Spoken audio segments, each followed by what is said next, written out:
Yeah, here we go now, baby. Right back into the action for another day of the week. Welcome to the Tuesday edition of Before You Bet, airing not live. I'll explain that in a second on the Covers YouTube and X channels. If you are watching on YouTube, smash that like and that subscribe button right down there. So I think it's fair to say the Mr. Monday night run that I was on came to a halt last night. Not a crashing halt. Went 2-2.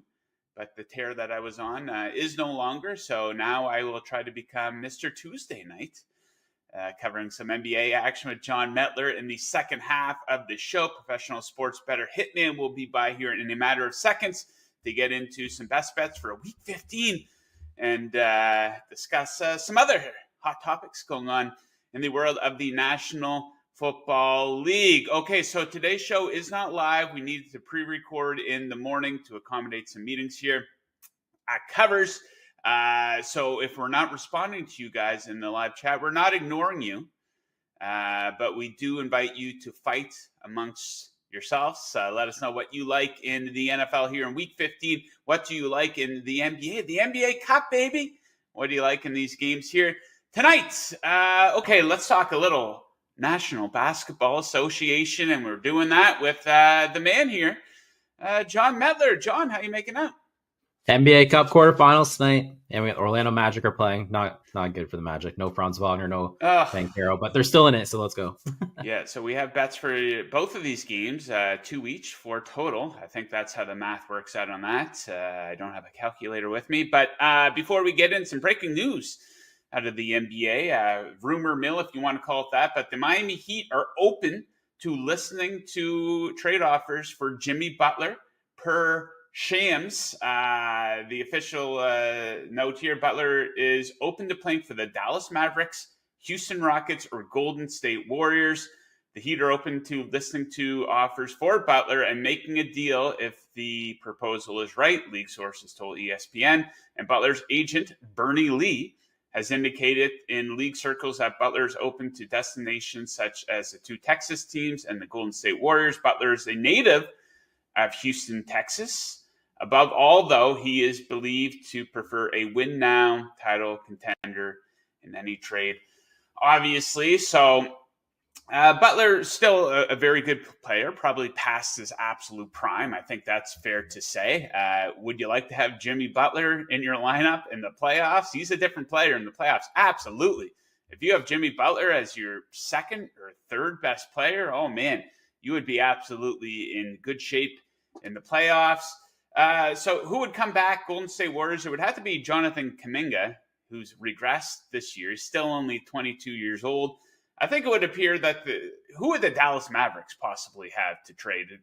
That's not going to happen unless you want to do we'll take 5 first-round draft picks and 10 second-round draft picks, those deals that I love. You would think that the Houston Rockets would probably have the best assets to go back. You know, they've been picking near the top of the draft for the past couple seasons here. A lot of young talent there. Still needs time to develop. I think the Rockets would be the best fit. What do you think, John? Yeah, I was looking at it when I saw the rumor. He's been rumored to leave the Heat the last, year and a half. You kind of seen some like soft rumors and you're like, oh, is it true? Seems weird. So I think this time it actually is real. What you were saying, the Dallas Mavericks probably makes the most sense, but like, who are they trading? What salaries are they matching? What first round picks? I think they have 2, but like what draft picks are they trading? Doesn't seem like there's even a trade possible there money wise. Golden State Warriors. It's weird. If he wants to win now, he should probably stay in the East, but will the Miami Heat trade him to the East? It's like you said, I think the Houston Rockets makes the most sense. They have a ton of first round picks. They still have first round picks coming to them from James Harden going to Brooklyn. So I think the one guy they would want to probably get off of, I don't know if that would be who Miami would want, but Jalen Green, it feels like there's always been an awkward fit with him there as well. And like Jimmy Butler would arguably be their worst defender in that lineup, which is crazy to think about. The Rockets would look, and you give them that like veteran piece. I mean, Fred VanVleet's there as well. I think the Rockets make a lot of sense to me. So that would be the team I'd be watching. I don't know, like Tyler Hero basically is Jalen Green, so I don't know if that's who they would want coming back. So it's probably got to be like a 3-team deal or something. But I think for from a betting standpoint, the one to watch, and someone just tweeted at this meeting like 2 days ago, Tyler Hero most improved player, because if Jimmy Butler leaves, that would also help Tyler Hero's stats. So something more of like a betting angle to watch there as well. Yeah, it's funny with Hero, like the Miami Heat have been linked to every superstar in the NBA over the past 5 seasons. And who was the guy going back? Tyler Hero and draft picks. Now he might be the guy they end up building around, him and Bam Adebayo. So it'll be interesting. We'll see. I think he is. I think they want to get off of Terry Rozier too. So I think there's a lot more to this trade than just Butler. Yeah, I think the time has come to part ways with Jimmy Butler. Okay, so let's get into our best bets for these games here. You know, I looked hard at fading the Orlando Magic last night. I dug into it, and even though they're down some talent, I couldn't do it. I'm 0 for 3, I think, now, fading the Magic. So I'm not going to do that. I'm going to bet it a different way. I think a really good spot here to bet the first quarter over.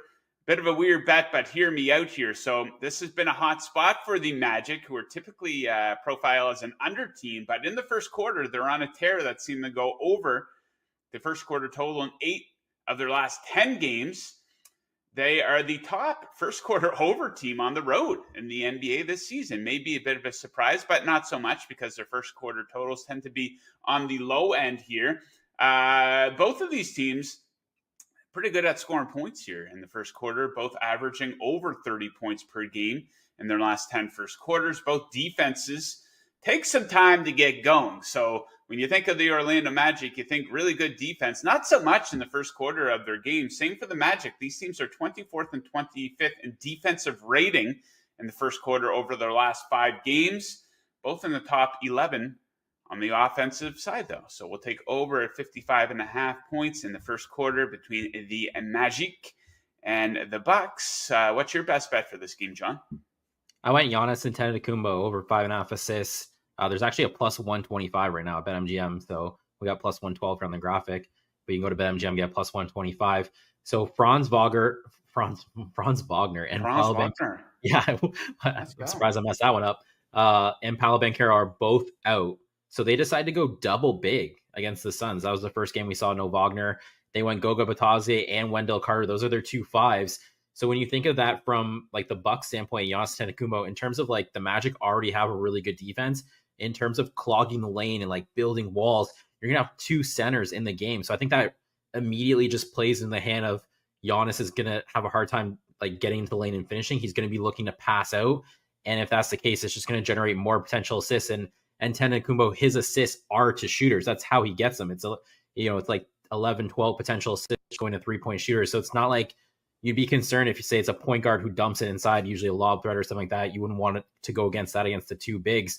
But when you're talking about the 2 bigs with how Giannis gets his assists, I think this plays right into the hand of that. He's gone under the last couple of times here, which has kind of inflated this price point a little bit. So I went Antetokounmpo over 5.5 assists for this game tonight. Okay, on the game number 2, really good looking matchup going down in OKC with the Dallas Mavericks in town. A more traditional bet for me this time. A good old-fashioned full game over bet with the number there at 230.5. So check out Mavs games here lately. Sky-high scoring.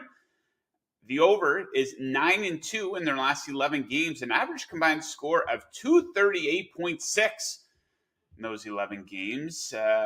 Dallas, when they go on the road, their defense really falls off a cliff. They're allowing 10.3 more points per game on the road compared to at home. As a result of that, their road games are 10-3 to the over, and these teams played less than a month ago. It was a very high-scoring affair. It was in OKC. They combined for 240 points in that one. I think they'll get close to that again here tonight. So over 230.5. John, what's your best bet for this one? So BYB points prop, I went Lou Dort over 9.5 points. This is, I put on the graphic here, it's his time to shine, and that's 100% right. Great defender. He can move his feet. He's big and physical. He's the guy for Luka Doncic. So when you look at this, a lot of player props run off of like season averages. So you have an edge on this if he plays 30 minutes, and that's kind of what he averages on the season. But is he going to play 30 minutes tonight? I don't think so. He'll play more than that because he's going to be the primary defender on Luka Doncic. This is literally like his job. And when you talk about Shai Gilgeous-Alexander, the Mavericks have a hard time containing him, right? They have Kyrie Irving, Klay Thompson, Luka Doncic on the perimeter. They don't really have a good perimeter defender. So SGA gets in the lane and they guard him by helping with Lively and Gafford, which creates kickouts to 3-point shooters. And that's going to be Lou Dort. He's not going to do anything special. He's just going to work off of other people creating shots for him. And at 9.5, I like the over here. Okay, light show today in terms of picks with no football going on and just 2 games in the NBA. But to recap them, Magic Bucks first quarter over. For me, Mavericks Thunder over 230.5. Metler has Giannis going over 5.5 assists, plus 130 on that one. And Lou Dort over 9.5 points. So tomorrow the NBA returns, of course, 2 games again. Makes it easy from a research and handicapping perspective, but you don't always have the options that you like there. Warriors, Rockets, 221.5 the total there. I might kind of like the under. We'll see. And Hawks next. Trae Young at MSG. So we'll dig into those ones tomorrow. Jon Metler will be here for his weekly chat on all things NFL. A lot to discuss there with the Philadelphia Eagles. I'm going to ask him about A.J. Brown criticizing the pass attack there. Could the wheels fall off once again here for the Eagles? Remember what happened last season? Some red flags there for them. Okay, so that does it for the Tuesday edition of the show. Thanks to John and Hitman for joining. Thank you to producer Mick for putting the show together today. Thank you to our sponsor, BetMGM. Make sure you check them out for all your sports betting needs. And thank you to all the great viewers for tuning in today. Best of luck with your bets tonight, and we will catch you guys again tomorrow.